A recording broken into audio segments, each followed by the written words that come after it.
اعوذ باللہ من الشیطان الرجیم بسم اللہ الرحمن الرحیم۔ آیت نمبر 114 چل رہی تھی۔ اولئک ما کان لہم ان يدخلوها الا خائفین، ان لوگوں کے لیے یہی وہ لوگ ہیں حالانکہ ان کے لیے مناسب نہیں تھا کہ وہ مسجد میں داخل ہوتے سوائے ڈرتے ہوئے۔ لہم فی الدنیا، دنیا میں ہے ان کے لیے خزیون، خزیون کا مطلب ضلالت، ولہم فی الآخرہ، اور آخرت میں ان کے لیے عذاب عظیم، بڑا عذاب ہے۔ اس کا باب محاورہ ترجمہ کر لیتے ہیں۔ اور اس سے بڑا ظالم کون ہے جو مسجد میں اللہ کے ذکر ہونے سے روکے کہ اس میں اللہ کا ذکر کیا جائے اور اس کی خرابی کی کوشش کرے۔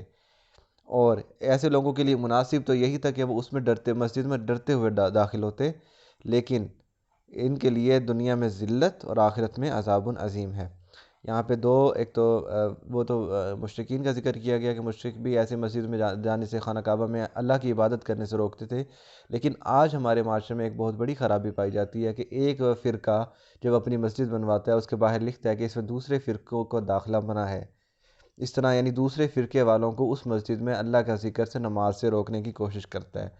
تو یہ بھی اسی چیز میں آ جاتا ہے کہ لہم فی الدنیا خزیون، جو فرقہ کوئی بھی ہو اس سے مسئلہ نہیں ہے، جو بھی بندہ، جو بھی فرقہ یہ کہتا ہے کہ دوسرے فرقے والے اس مسجد میں آ کے نماز نہیں پڑھ سکتے، لہم فی الدنیا خزیون، ان کے لیے دنیا میں ذلت ہے اور آخرت میں ان کے لیے عذاب عظیم ہے۔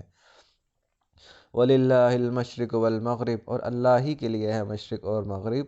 فَأَيْنَمَا تُوَلُّوا، فَأَيْنَمَا، أَيْنَ کا مطلب کس طرف بھی، فَأَيْنَمَا پس کسی طرف بھی، تُوَلُّوا تم اپنا رخ پھیرو، فَسَمَّا اسی جانب، سما یا سما نہیں، سما، سما کا مطلب ہوتا ہے اسی جانب، فَسَمَّا وَجْهَ اللہ، اسی جانب اللہ کو پاؤ گے۔ وجہ کہتے ہیں چہرے کو، اللہ کے چہرے سے مراد اللہ کو موجود پاؤ گے۔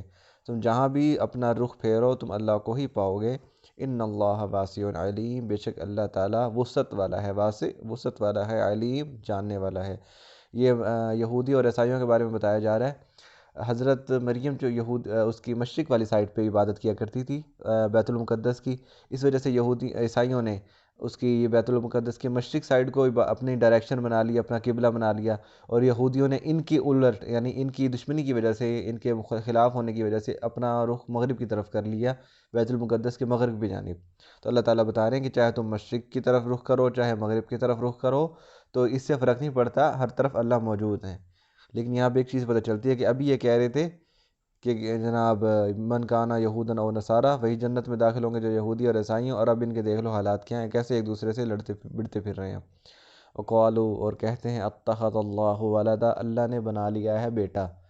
یہ دونوں کہتے تھے، یہودیوں نے حضرت عزیر کو اللہ کا بیٹا بنایا ہوا تھا، عیسائی نے حضرت عیسیٰ کو اللہ کا بیٹا بنایا ہوا تھا، اور یہ کہتے ہیں کہ اللہ نے بیٹا بنایا ہوا ہے، سبحانہ وہ پاک ہے اس سے، بل لہو بلکہ اسی کے لیے ہے، ما فی السماوات والارض جو کچھ آسمان اور زمین میں ہے۔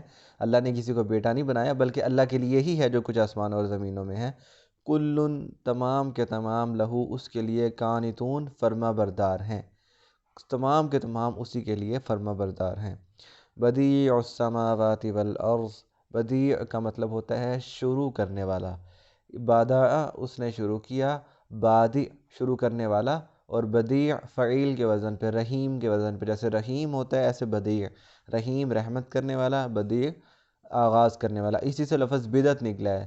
بدعت کا مطلب کوئی چیز جس کا کوئی مثال نہ ہو پہلے سے، بدع کا مطلب ہوتا ہے ایسی چیز شروع کرنا جس کی کوئی مثال نہ ملتی ہو پہلے۔ تو بدیع السماوات والارض، آسمان اور زمین کو شروع کرنے والا، کیونکہ پہلے آسمان اور زمین کچھ بھی نہیں تھا۔ اسی طرح لفظ بدعت ہے یعنی دین میں کوئی ایسی چیز شامل کرنا جو پہلے جس کی کوئی مثال نہیں ملتی۔ بدیع السماوات والارض، آسمانوں اور زمین کا آغاز کرنے والا ہے۔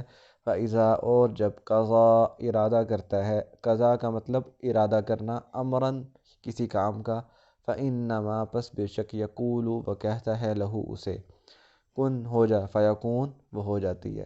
آسمانوں اور زمین کا آغاز کرنے والا ہے، اور جب وہ کسی کام کا ارادہ کرتا ہے تو وہ کہتا ہے ہو جا، تو وہ ہو جاتا ہے۔ آج آیت نمبر 117 تک، کل انشاءاللہ آگے پڑھیں گے۔ وَمَا عَلَيْنَا إِلَّا الْبَلَاغُ الْمُبِينُ۔